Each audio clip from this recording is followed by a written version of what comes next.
जब तुम्हें एग्जाम का डर सताए तब याद करना अपने माँ बाप का मासूम सा चेहरा, जो कैसा होगा अगर उनको ये पता लगे कि तुम एग्जाम से डर रहे हो क्योंकि तुमने मेहनत नहीं करी। तुम्हें आज या कल एग्जाम के मुंह के पास जाना ही है और अब तुम पर है कि उस टाइम एकदम कॉन्फिडेंस से एग्जाम देके विजेता की तरह एग्जाम हॉल से बाहर निकलोगे या फिर एग्जाम हॉल में घुसने से ही डरोगे। और अगर एग्जाम हॉल में घुसने से ही डरोगे तो इसकी वजह भी सिर्फ और सिर्फ तुम होगे, क्योंकि तुम्हारे पास टाइम था, मौका था, पढ़ाने वाला था, किताबें थी, क्योंकि एक बार आवाज लगाते ही तुम्हारे पास होटल की तरह खाना आ जाता था। लेकिन खाना लाने वाला और कोई नौकर नहीं बल्कि तुम्हारी बेबस माँ होती थी, जिसको कितना झटका लगेगा अगर उसको ये पता लगे कि तुमको एग्जाम का डर इसलिए लग रहा है क्योंकि तुमने समय रहते एग्जाम के पहाड़ को तोड़ने के लिए अपने औजार दुरुस्त नहीं किए। तुमको सिर्फ और सिर्फ इसी काम के लिए छोड़ा गया है ताकि तुम खूब ज्ञान हासिल करो, उनसे बेहतर बनो, खुद से बेहतर बनो। तुम्हारे पास वक्त था अपने हथियार तेज करने का, तुम्हारे पास टाइम था सबसे ज्यादा टफ लगने वाले टॉपिक को भी सिंपल बना देने का, तुम्हारे पास टाइम था अपने पेरेंट्स को किसी महाराजा और महारानी की तरह प्राउड फील करवाने का,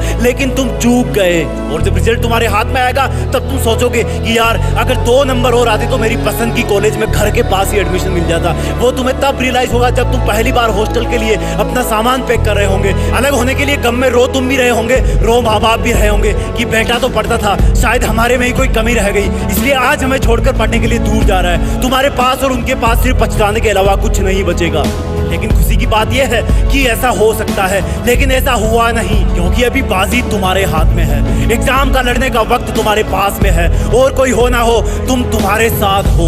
याद करो वो दिन जब तुम अच्छी पढ़ाई करते हो और उस दिन शाम को तुम्हें बहुत खुशी होती है और अंदर से संतुष्टि मिलती है कि क्या खूब पढ़ा आज में, क्या खूब लड़ा मैथ्स के सवालों से आज में। और जब इसी तरह अपने आप को बेहतर बनाने की कोशिश तुम हमेशा करते रहोगे तो एक दिन लोग कहेंगे अपने बच्चों को कि चल तुझे एक ऐसे इंसान से मिला के लाता हूं जो कभी भी एग्जाम से नहीं डरा, क्योंकि वो जानता था कि मुझे क्या आता है और क्या नहीं आता और जो नहीं आता उसको कैसे लाना है। वो ये भी बोलेंगे कि ये वो इंसान है जिसने कभी भी कितनी भी बड़ी एग्जाम में हार नहीं मानी। और यही स्टूडेंट लाइफ में हार नहीं मानने वाली क्वालिटी तुम्हें पता है कहां से कहां तक पहुंचा सकती है। तुम्हें नहीं दुनिया को पता लगेगा किसी दिन कि तुम इस हार नहीं मानने वाली, एग्जाम से भी नहीं डरने वाली और एग्जाम का डट करके मुकाबला करने वाली क्वालिटी से कहां तक पहुंच गए। क्योंकि राज की बात यह है कि दुनिया में जितने भी महान इंसानों को तुम किताबों में पढ़ते हो, उनके बारे में सुनते हो, उन्होंने हर डर को चुनौती के रूप में स्वीकार किया है। उन्होंने कभी भी लाइफ की किसी भी एग्जाम से कदम पीछे नहीं हटाया है।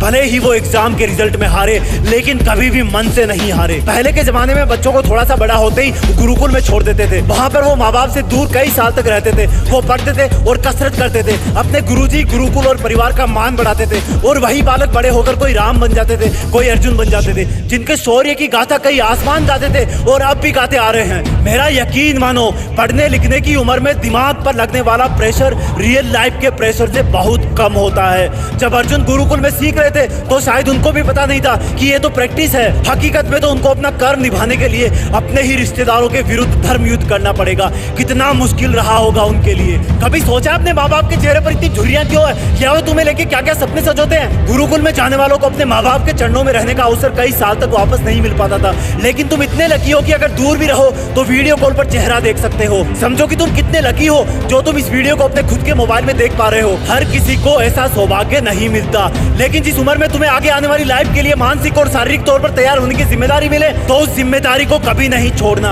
याद रखना, ये पढ़ाई के लिए तुम्हें किसी का डिस्टर्ब नहीं करना आजादी नहीं है तुम्हारी, ये जिम्मेदारी है तुम्हारी। दिन भर तुम्हारा पढ़ाई को गोलमाल करके स्मार्टफोन में खो जाना तुम्हें कमजोर तो बनाएगा ही, साथ में एग्जाम का भूत भी तुम पर हावी हो जाएगा। इस एग्जाम के डर के भूत पर तुम्हारी जीत तभी फिक्स हो पाएगी जब तुम अपने इस युवा होने के धर्म को अच्छी तरह निभा पाओगे, जब तुम ये जान पाओगे कि लाइफ में इससे तगड़े भूत आएंगे तुम्हारे सामने, तब तुम इस एग्जाम वाले भूत को भी कच्चा चबा जाओगे और फ्यूचर के बाकी डर वाले भूतों का भी सामना करने के लिए भी तैयार हो जाओगे। आपके लिए, आप ही की जिंदगी में आपकी जीत फिक्स करने के लिए ऐसे बहुत सारी वीडियोस हम लाते रहेंगे। इस वीडियो को हाकी वो एग्जाम को डर के तौर पर नहीं, चुनौती के तौर पर स्वीकार करें, साथ ही सब्सक्राइब करें